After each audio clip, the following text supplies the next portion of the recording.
Welcome back to the Tundra, episode 15, presented by Nicolet Law. He's John Kuhn, Packers legend. I'm Matt Schneidman of The Athletic. We're here to talk about the first place Green Bay Packers in the NFC North, a division they haven't won since 2021. And now they are in pole position to do so after a 28-21 win over the Chicago Bears yesterday as we record this around 1:15 p.m. Central Time on Monday. John, as always, we have a bunch to get into, but tell me, you were down on the field. Forget the weather, cold weather is whatever. That's non-negotiable. What were you thinking as Caleb Williams rolls out, and we'll get into the nuts and bolts of the play on that 4th and 1 from field level? I was like, oh, snap, they did it again because they ran it earlier in the game on 4th and 1 and they converted. And I was a little bit nervous because I saw a couple of guys starting to get open as Caleb Williams threw that football.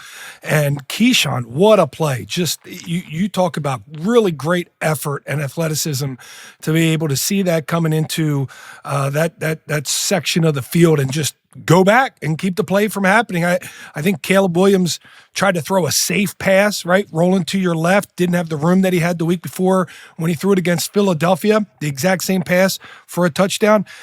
Didn't have that type of room, so he couldn't really put a lot on it, so it needed to be a touch pass. And I thought Keisean did a great job of taking away that window that was there at the start of the play. Man, that was what a tense finish to what turned out to be a tense physical ball game between these two rivals. The rivalry's back. We can say that, baby. The rivalry is back. Yeah, the most fascinating part I thought about that final play that Keisean Nixon made the interception on is that wasn't even his man. And that's kind of what I like about going into the locker room after the game and talking to the guys and finding out the stories behind the plays. So bottom line is, and I'll try and explain this as well as I can, and if what I'm saying does not sound like a football knower or a ball knower, please correct me. So basically, the Packers are in a zero defense, no deep safeties over the top. Keisean Nixon's guy is DJ Moore on the right side of the offensive formation. They're in man.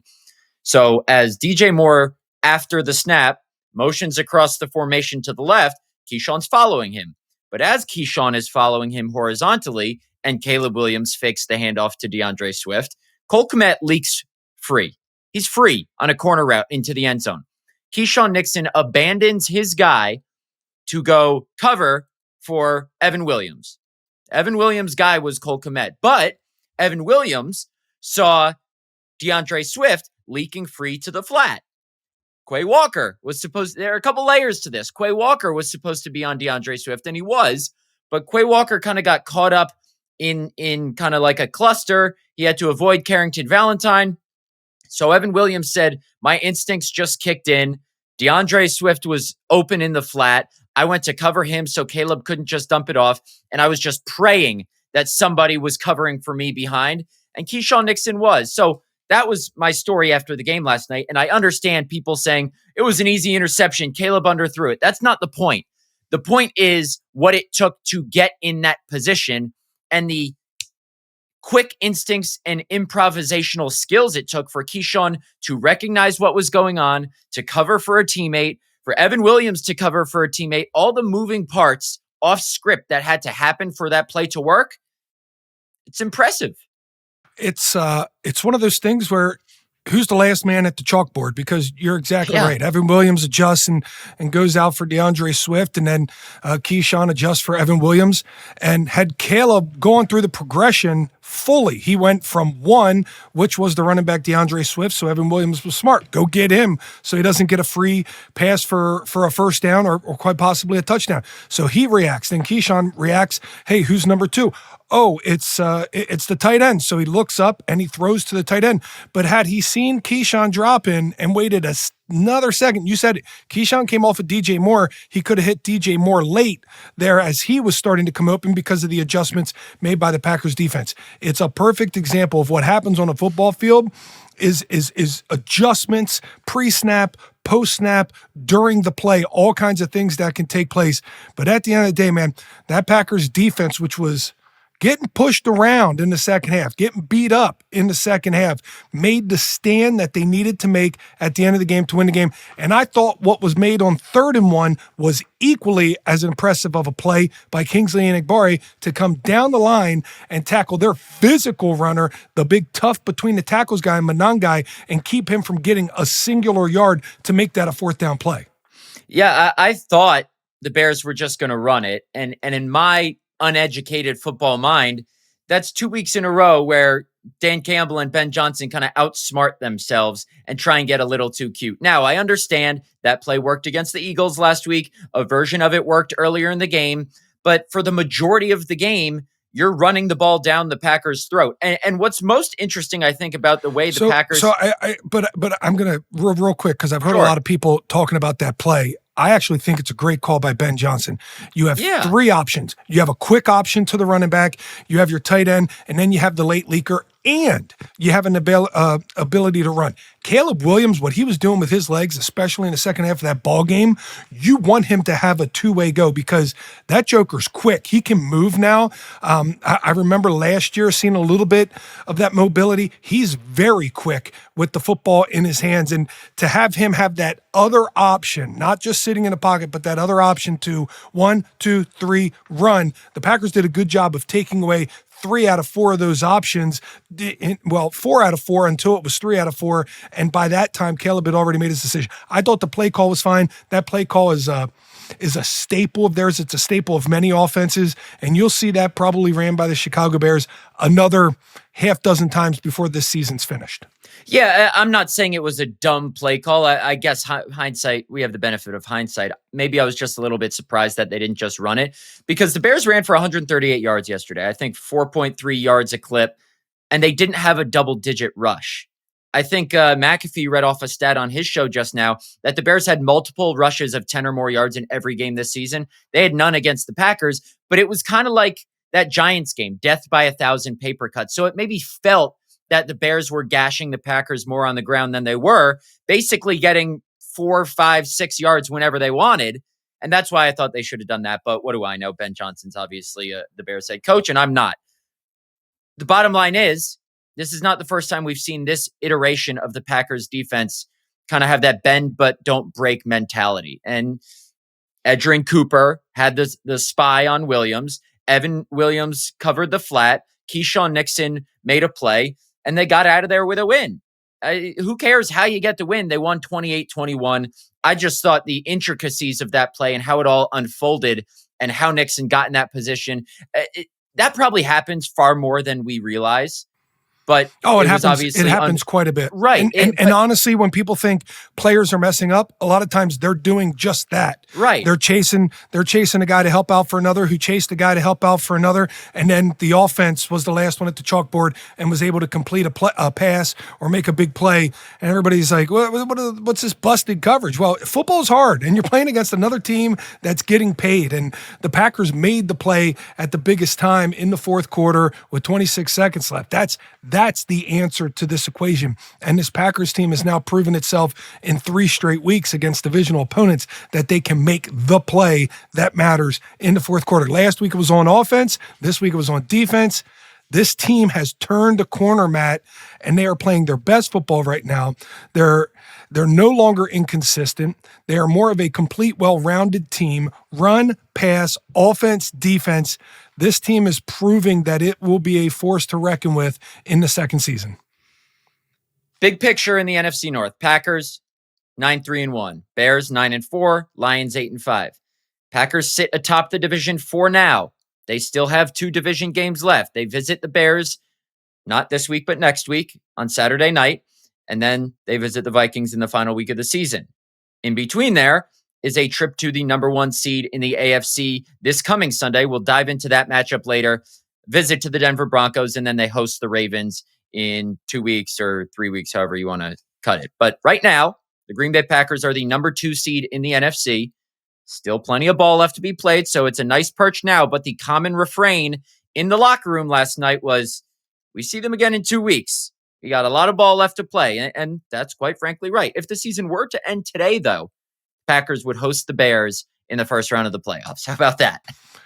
if you start really looking at the breakdown of the NFC, the seeds, one game separates first place to seventh place, as was seen yesterday with the Bears dropping all the way from the 1 seed to the 7 seed. One game behind that is then the Detroit Lions. So the Packers and the Lions and the Bears can all get in. Mm-hmm. Maybe one of them get in. The NFC West has 3 teams in this mix as well. There is a lot to be settled here the last month of the season, but I don't know. The Packers, they could go 6-0 in the division this year, and then they'll have to win a 7th game to advance quite possibly.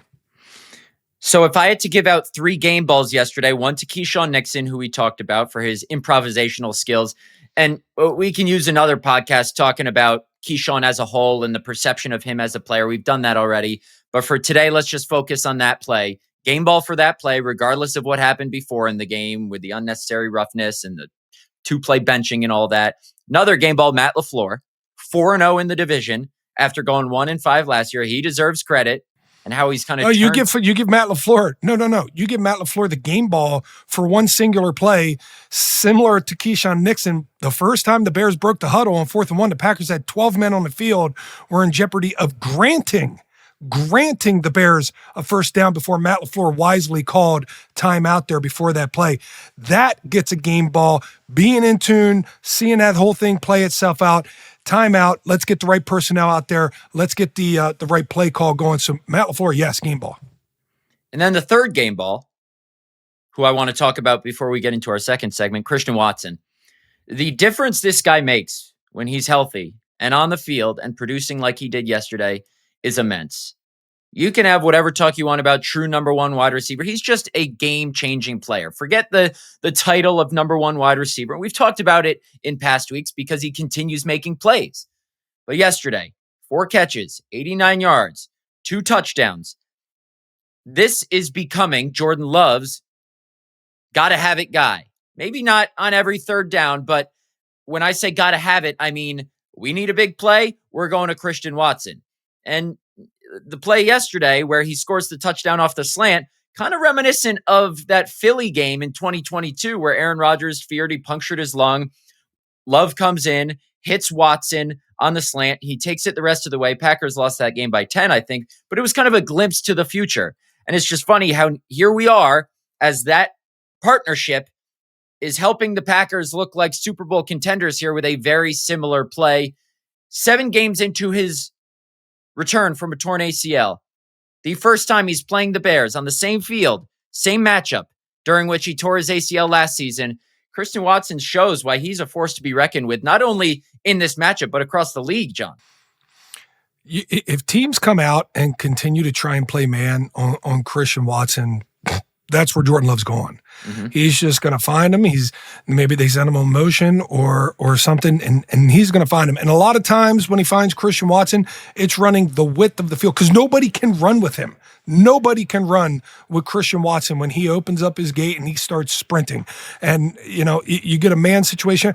The receivers on the left side, you just stand still. Keep everybody up by the line of scrimmage because we're going to run Christian Watson all the way to the other field's third. And we're going to hit him over there. Or we're going to hit him on a slant and let him run. What I really like about Christian Watson is when he started, he was a guy that had immense speed, immense ability to get down the field, and he struggled catching some balls. He worked his way through that to where he started catching them, but they still looked a little, maybe he bobbled the ball, or maybe he slowed down and broke stride a little bit while he was catching the ball. Now he is catching the ball, not breaking stride, confident, hand catch to the tuck, never slowing down for a split second, and just burning everybody away. That is the progression that takes place in receivers' careers when they get from, okay, I'm a good, talented wide receiver to now I've put it all together and I know what I'm doing and I'm confident in what I'm doing. Christian Watson, if he's not the go-to guy now, the gotta-have-it guy now, he ought to be. Did you see how fast he clocked on the next-gen stats? 21, 22? 21.6, which is the 15th fastest overall time for any player this season and the 6th fastest time for a wide receiver this season. I thought it was interesting on both of Christian Watson's touchdowns. Those were plays Jordan Love checked to. On the first one, he saw the Bears were getting ready to send in all-out pressure. They sent 7 on that play. So he knew he could get a one-on-one with Watson, and Watson just beats Kevin Byard. Second play, he sees that they're in man. So he checks to that play and says, you know what, Christian, just run a slant. They have a single high safety look on that play, I believe. So he knew Christian would kind of have the edge there after he turns the corner on CJ. Just good stuff from Love at the line, Watson in the execution. And the thing is, and we'll get into this a little bit in the next segment, they had all 5 of their wide receivers active. When I say all 5, I mean their top 5 wide receivers active for the first time. But this is not an offense that in the past has just spread the ball around. This can also be an offense that says, okay, you're our guy for the day. And yesterday, even though it was only 4 catches, Watson was the featured guy. Romeo Doubs didn't have a catch. Matthew Golden didn't have a catch. Dontavian Wicks didn't have a catch. I know those last 2 were battling injury, but they have a couple guys who can be the guy. Jaden Reed can. Christian Watson can. Wicks can. He was last Thursday. Do you know what's fantastic? You keep naming names. It's the beauty of this offense. Bo Melton had one of the biggest touchdowns of the game. That is what is so fascinating and fun for me about the way Jordan Love does this, because yes, you get that man defense, and I'm telling you, you go out there and you show man and you show blitz and you give that little quiver out of that safety. Jordan Love max protect, kept the tight end in. Bam, I'm going to hit Christian Watson over the middle. I'm going to let him run all the way across the field, and I'm going to hit him over there. Or I got you in man coverage. I'm going to get the ball out quick and let Christian Watson run. The next thing they're going to do is they're going to come up and press with inside positioning, and he's going to throw the fade. They're going to do some sort of pick rub and run a fade with Christian Watson. But you don't even have to do that, because Matt LaFleur has many different wide receivers that can step up and make these plays, as we saw last week with Dontavian Wicks, this week with Bo Melton. Romeo Doubs used to be the red zone connoisseur for this football team. Might get back to that if they ever get into tight red again. But now they're just scoring from outside the 20-yard line. It's really fun to watch, and it feels like Jordan Love has a good feel for his weaponry and where they're at right now in this offense. No doubt. When we come back, we're going to dive a little bit more into this Packers-Bears game, touch on a couple different topics. Is Micah Parsons ever going to get a holding call? Is Jordan Love a legitimate MVP candidate, John Kuhn? And how does this wide receiver rotation shake out with some injuries, but also guys getting back into the lineup? We'll touch on that and much more on this episode of The Tundra. We'll be right back. This episode of The Tundra podcast is brought to you by Nicolet Law. Since 2007, Nicolet Law has been representing injured folks in Wisconsin. And listen, you could be driving from a tailgate or trying to brave those highways during the snow. Accidents, they still happen. And when they do, you deserve a team that knows your story and your state. At Nicolet Law, they're more than attorneys. They're your neighbors. They're our neighbors, and they fight to get you back on your feet. So if life takes an unexpected turn, call Nicolet Law at 1-855-NICOLET or visit nicoletlaw.com. That's 1-855-NICOLET or visit nicoletlaw.com. They're proud to stand up for the Midwest, one case at a time. Welcome back to the Tundra, episode 15, presented by Nicolet Law. John, you know what it's time to talk about? Is the quarterback we cover, Jordan Love, a legitimate NFL MVP candidate? Who would have thought we would have been here having this discussion? What was it now? 5 and change years ago when they drafted him in the first round? Jordan Love is a legitimate MVP candidate. I want to throw out the odds at Potawatomi Sportsbook to you for the NFL MVP right now. Matthew Stafford is a clear favorite at minus 167. Drake May is second at 2-1. Jordan Love is third at 9-1. So he's a ways back. Josh Allen, 14-1. It's between those 4 guys, pretty much, right now. It can vary on a week-to-week basis. Jordan Love probably not going to catch Matthew Stafford or Drake May, but the fact that he's even in the discussion, and remember, there are 3 finalists, so Jordan Love could very well be an MVP finalist, and if the Packers aren't playing in the Super Bowl, he could be at that awards ceremony, is what you've seen from Jordan Love this season, and knowing what you know about the rest of the league and how other quarterbacks are playing, is what he's done MVP worthy. I think it's worthy of candidacy right Okay. now. These last 4 games, someone's going to pull away with this thing or not and make it really muddy when the AP goes to vote for this. To me, you got a year where Patrick Mahomes and his team are underperforming. Joe Burrow's missed a lot of time. He's their team's underperforming. The Ravens and Lamar Jackson's missed some time. They're underperforming. I mean, we're talking about 3 major candidates here perennially that are out of it, completely out. So it's anybody's race. It's anybody's race to go get this thing. And to me, I think Matthew Stafford has a little bit of a stranglehold on this thing for the way that he's played. But he did just come off a game a couple weeks ago with 2 interceptions. That wasn't his best performance. Jordan Love, if he could stay hot and go on a little bit of a tear, like a couple games that he did in Detroit, if he finishes the season with a couple more similar to that, especially with it being against Broncos and then Bears and then Ravens. I mean, you never know. You never know. He could play himself into this thing. Josh Allen also gets to play against Drake May. So those two going head to head, the types of things that really get the voters going and get the AP interested in building a narrative around a certain player. That's certainly one that could come out with those two guys.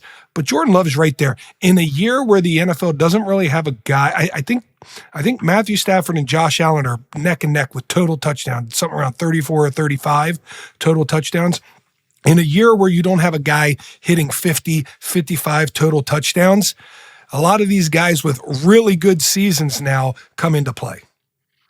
So, John, normally the numbers I throw at you on these podcasts are the ranks of the opposing team.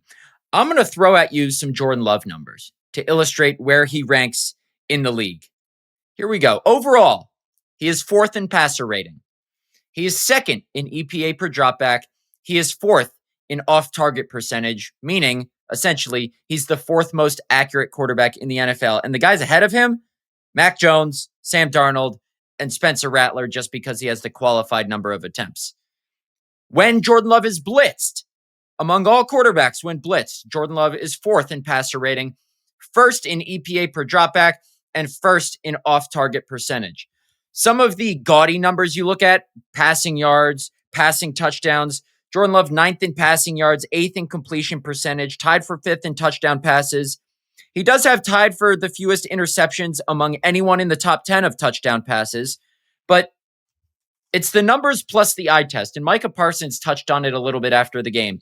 This is a guy who just yesterday finally played with his full complement of wide receivers, and he's without arguably his best pass catcher in Tucker Kraft. And yesterday, Wicks and Golden were injured. This is a guy who's played well in big games. This is a guy who has met the level of play he needs to be at with a hard strength of schedule, which Micah Parsons referenced. So if you want to go eye test, if you want to go numbers, Jordan Love's right there. And like you said, I'm not saying he's going to win it. I'm not saying he should win it. But he deserves to be right in the MVP conversation if we're including a couple guys in that conversation. He is, and it's pretty incredible. You get the guy that's in the running for an MVP on the offensive side, a guy that's in the running for Defensive Player of the Year on the other side. You have MVPs on both sides of the ball as the Green Bay Packers. That's a pretty good fortune to have as you look to go down the stretch here and into the playoffs. I have a question for you, Matt. What would hurt the Green Bay Packers more, losing Micah Parsons for a game or two or losing Jordan Love for a game or two? Losing Micah Parsons. I think so too. Yeah. For the season, I would say Jordan Love. For a game or two, I would say Micah Parsons. But boy, I can't get over the way the two of them impact the football. Jordan Love's ability to throw the football on timing off his back foot in the elements of Lambeau Field last night was a beautiful thing to watch. As we've seen many quarterbacks come in here late in the season and not be able to put that thing on a string, he definitely had it going last night. Speaking of Micah Parsons, one of, I thought, the funniest moments from the game yesterday, to kind of give people who weren't there a peek behind the scenes, and I know they didn't show this on the broadcast, they were in commercial, was during the 2-minute timeout in the fourth quarter. The Lambeau Field Jumbotron over and over and over played a slow-mo replay of Darnell Wright having Micah Parsons in a chokehold on the edge. And I forget exactly what play that was on. It was a big play for the Bears, I believe. Yeah, it was actually on back-to-back plays. One was number 62 before Wright had him on the next play. It was back-to-back plays, a little bit of a hook. But the thing about Micah Parsons is he plays through that hook, and it doesn't necessarily impede him from getting to the quarterback. I mean, it restricts him a little bit, but he's still moving. He still affects Caleb Williams, and he's still the first person to Caleb Williams when he gets out of the pocket. So I think refs are confused. I think officials are confused. I don't know if his hand's there, but he's not holding, or what's necessarily going on here. I will say this, both of them I thought could have very easily have been called, but at the same time, both of their guys got their hands off of being high around Micah Parsons after like a step or two. It's just, I mean, when you're that good and you beat a guy every play, they are going to be grasping for straws, and that's what it looks like more times than not. Let me read you what Micah said about refs continuing to not give him the benefit of the doubt yesterday. And look, during games, I don't like to tweet about the refs unless it's absolutely egregious. There were some egregious misses there. And like you said, Micah's still finding ways to affect the quarterback. Yesterday is a perfect example of a game in which you need to watch the game to see the effect he has, as opposed to look at the box score. Here's what Micah said when asked about whether he's immune to kind of how refs call games for him. I'm immune. I've just got to keep fighting through. That's been the definition of my career. I'm a smaller guy, and I think they realize that, and I've got an advantage on the defensive side, and I play with great leverage, and I'm able to get under people's arms. But at no point, and then he kind of reversed course. He kind of does that, so it's not a full coherent sentence. He said, I think he just has a lot. What I mean by that is he has a lot of thoughts going. He's kind of like you. Yeah. He's just talking and goes from one topic to another. Yeah. It was not an insult. He said, I think the rule book is you've got to be in the chest area, and I'm just not getting grabbed in the chest area. And then he was followed up, asked about getting grabbed around the neck. And he said, that's not in the rule book at all. So Keisean Nixon told me that when they're watching tape, they see Micah getting held on every single play. It rarely gets called. We had this discussion earlier in the season before the Cardinals game. It's just not going to change. They've accepted that. He's still finding ways to impact games. But imagine if refs did start to call just a couple of those a game, just one or two, how big of an impact that would make. As crazy as this is, I don't know if they're gonna, Matt. I mean, because quite frankly, when most guys get held, they get tugged, they get spun around, they get taken to the ground. When Micah Parsons gets held, he plays through it at a rate that is not normal. So refs don't even see his body as getting held. It just the offensive player might be in violation of the rule, but it's not really having much of an impact on Micah Parsons. And until it does, until it really has a limiting impact of it turns him, it pulls him to the ground or something, or they see a jersey, pulled 5 yards back, I don't know if they will, because he's that explosive. He plays all the way through it.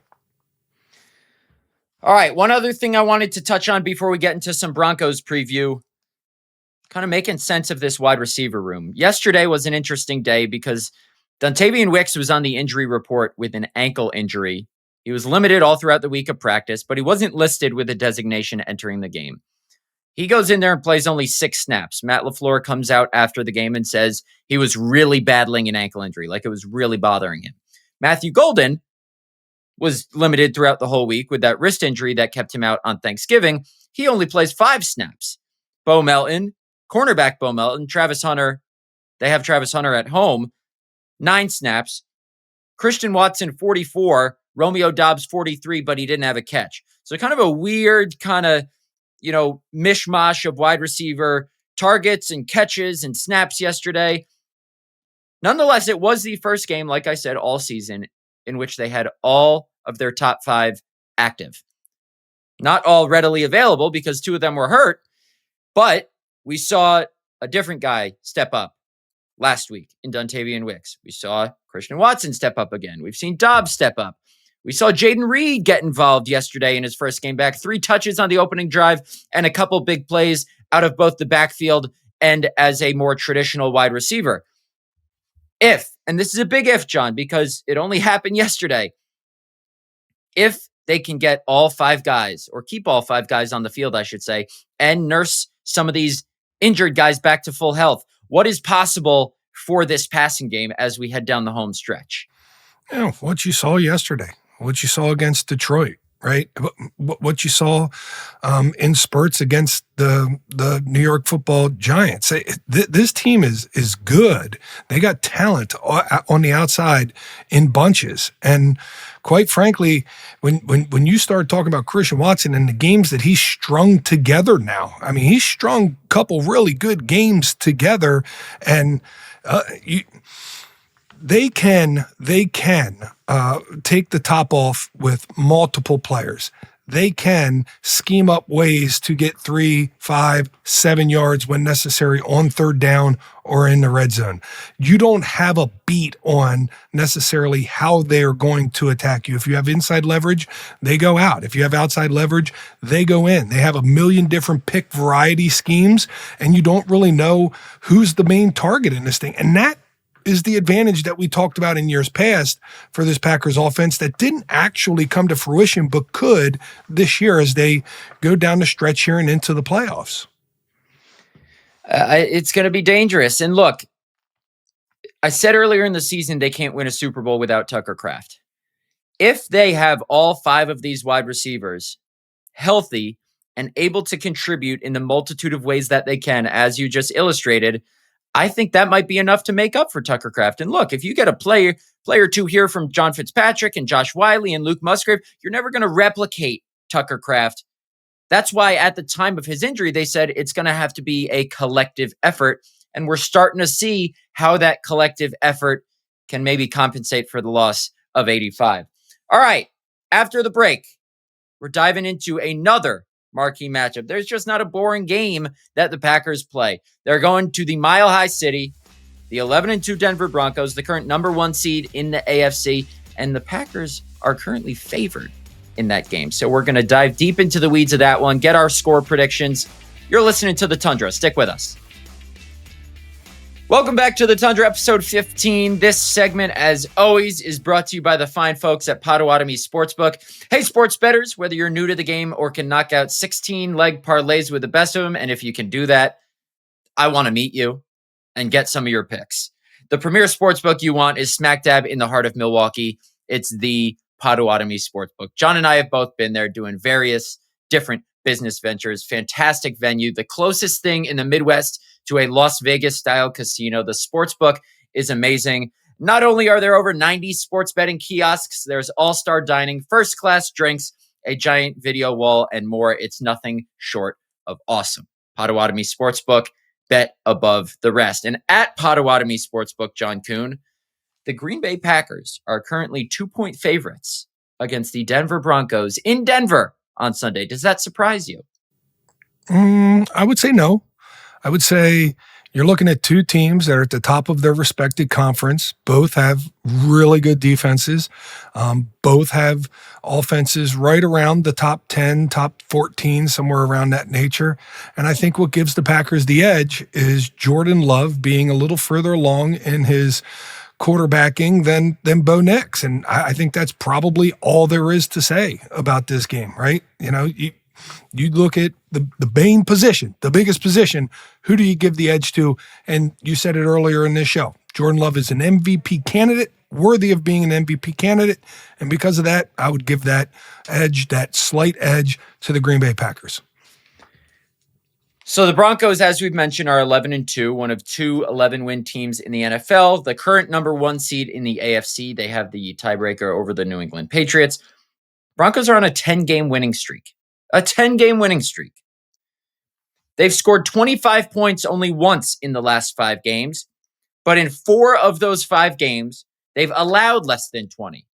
Their offense is fine, a little above average, but their defense is where they make their money.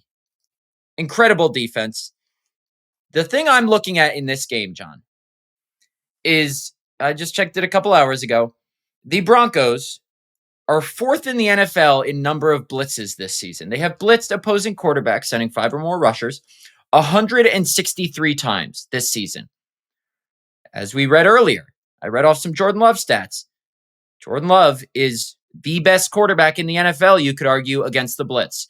4th in passer rating against the blitz, first in EPA per dropback, first in on-target percentage against the blitz, or I should say first in off-target percentage. He has the least amount of off-target throws by percentage in the NFL. You get what I'm saying, against the blitz. So I will be interested to see if Vance Joseph, the Broncos defensive coordinator, dials up the same number of blitzes that he normally does, or if he just tries to get home with 4. What do you kind of foresee in that aspect of this matchup?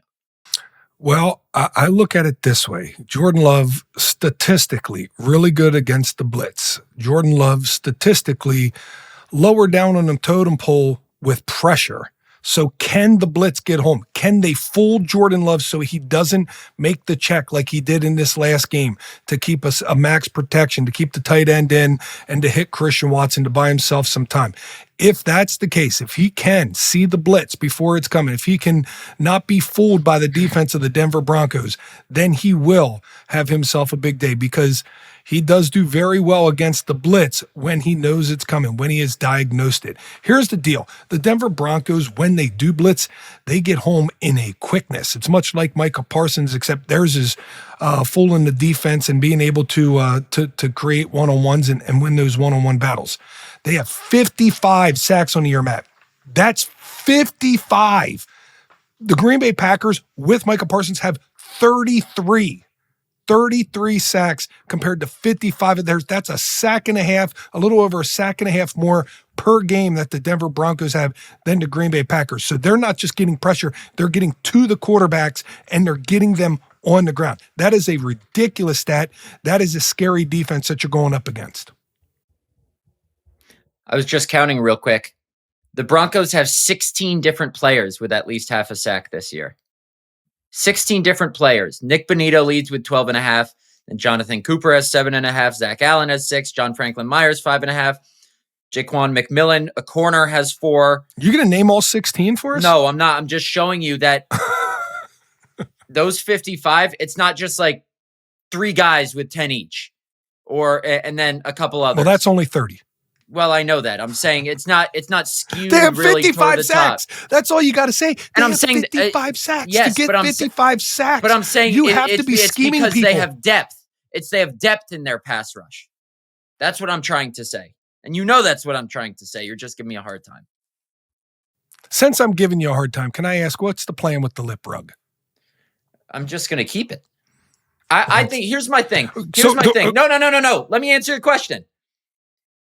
There have been a lot of people on social media without profile pictures who have come at me and say, "Oh, that's disgusting." People in our YouTube comments. I love the mustache. I love it, by the way. I appreciate that. I don't know if you're being serious when you say that, but I appreciate that. Why? Because you're never serious. That's why. I think people might just be jealous. Now, maybe I'm wrong. Maybe I'm thinking too highly of myself, but I've gotten some good feedback on it from people that I trust. And the opinions I'm getting contrary to that are not from people I trust. And I live my life like this, John Kuhn. Do not concern yourself with the opinions of people you wouldn't ask for advice. When did you, who said that? What coach said that at the podium? No, I said that. Okay, good That's job. A Matt Schneidmanism. I swear Rich Bisaccia said that just last week. Anyways. No, he didn't. You see, you made that up. You made that up. I heard that from someone, but I can't remember who. When did that mustache start? A couple months ago. It was in October, but I've just kind of stuck with it. I kind of like it. I kind of feel right now you can't take it off. It's got to stay. But I'm not doing anything for the Packers. I'm not a fan, John. I'm a journalist. I know, if I was a Packer fan, I would be doing it superstitiously. But if you take it off, you're also saying you don't care if there is any type of quantitative, effect that thing is having on the Packers right now. I don't care. Don't you dare take that off. That would be so insulting to the Packer fan base, which is probably all that we have watching us. I'm not going to take it off, but it's not because of that. It's not because of it's got to stay for it's got to stay for the rest of the season. It'll probably stay beyond that too. Through the Super Bowl? Sure. Okay, good. Yeah, I'm not keeping it because of anything having to do with the Packers. But you're not removing it because you know it could potentially have an effect. No. I think Russell Nicolet is really, really pleased that this is how we're using his advertising space, is talking about my facial hair. Yeah. Well, why not? Look at that man's beard. Look at his beard. That is true. You think he doesn't like a good mustache? It's pretty impressive. All right. Let's finish this up, talk a little bit more football. I'm going to get us back on track here. We talked about the Broncos defense. I am going to throw a couple numbers at you. 4th in yards allowed per game, 2nd in rushing defense, 4th in scoring defense, 10th passing defense, 4th in explosive play rate allowed. But they are tied for 27th with 10 takeaways. So they're just straight up bully ball. They're not taking the ball away, a lot. They're just playing good, sound defense. And that's what has gotten them through a lot of these games. It has been interesting. There have been some close calls. They were down 19-0 to the Giants in the fourth quarter, came back and won that game with 33 points in the fourth quarter. They needed overtime to beat the Washington Commanders last week. This is not a team that's necessarily blowing out bad teams, just like the Packers. So I think I know where I'm going with my score prediction, John Kuhn. Do you have an inkling of where you're going? Well, I do, and to me, this is just another box that Matt LaFleur can potentially check here on his late season resume. As we know, he's got the best win percentage since taking over as the Packers head coach post December 1st, and he is a guy right now. These are the boxes that he checked. He won a game against the defense in the Minnesota Vikings where he needed to protect the football and take the points and control the clock, right? Not pretty, not the most beautiful style of football for some people out there. He did that to the dismay and the criticism of being too conservative. He came out the next week against Dan Campbell and his wheelbarrow, and he brought a wheelbarrow of his own and converted 3 4th downs to win the football game. And then he came out this past week against the Chicago Bears and had a good all-around performance by his offense, his defense, his special teams, and was able to win a big divisional game. He is now 4-0 in the division. If he can go on the road against the AFC's top team with Sean Payton out there, this game is going to be won in the game situation category. This is going to be won on big 3rd down conversions in the red zone, and the few explosive plays, because neither one of these defense let up a whole lot of explosive plays. Packers are first in that category. Broncos are 4th.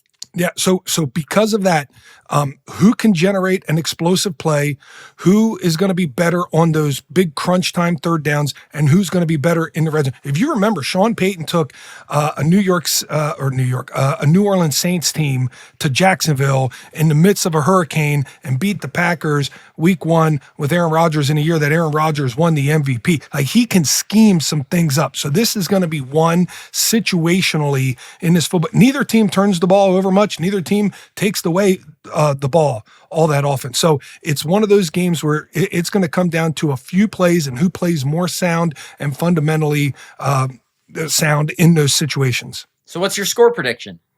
I'm going to go Packers 21, Broncos 20. Yeah, that's pretty close to me. I have Packers 24, Broncos 20. I just think that stat I read, I can't get it out of my head, that Broncos have the 4th most blitzes in the league, and just Jordan Love has carved up blitzes, whether it's identifying them pre-snap, operating through pressure post-snap. I mean, yesterday, the 7-man pressure that the Bears sent on the first deep touchdown to Watson, Love didn't even face pressure. He had a completely clean pocket. They did a great job picking that up. I think one rusher fell, so that kind of helped. But whether it's the offensive line, whether it's Jordan Love operating when they do get in the backfield, I trust him enough and how he's playing right now to think that he can make one more play, 2 more plays than that Broncos defense can make. A Broncos defense, which, like you said, has not been great taking the ball away this year, despite their good numbers elsewhere. So I'm going to go Packers 24, Broncos 20. Packers get to 10-3-1 and all but lock up a playoff spot with a couple games to go. They would probably only have to win 1 out of their final 3 games to do that, but they've got their sights set on the North and even beyond that. So are they going to make the Super Bowl, John? We don't know, but this is starting to look a little bit more like a team that could be in Santa Clara in early February. Am I far-fetched in saying that? No, not at all. What they have done in the last 3 games, and to win the last 3 the way that they had against their division opponents. If you put a 4th game on the backside of that against the AFC's top seed right now, where they stand on a 10-game win streak against that defense, you can beat anybody anywhere, and you can string victories together. Could be a Super Bowl rematch, and this is a chance. We talk about that gap between Stafford and May and Jordan Love in the MVP race.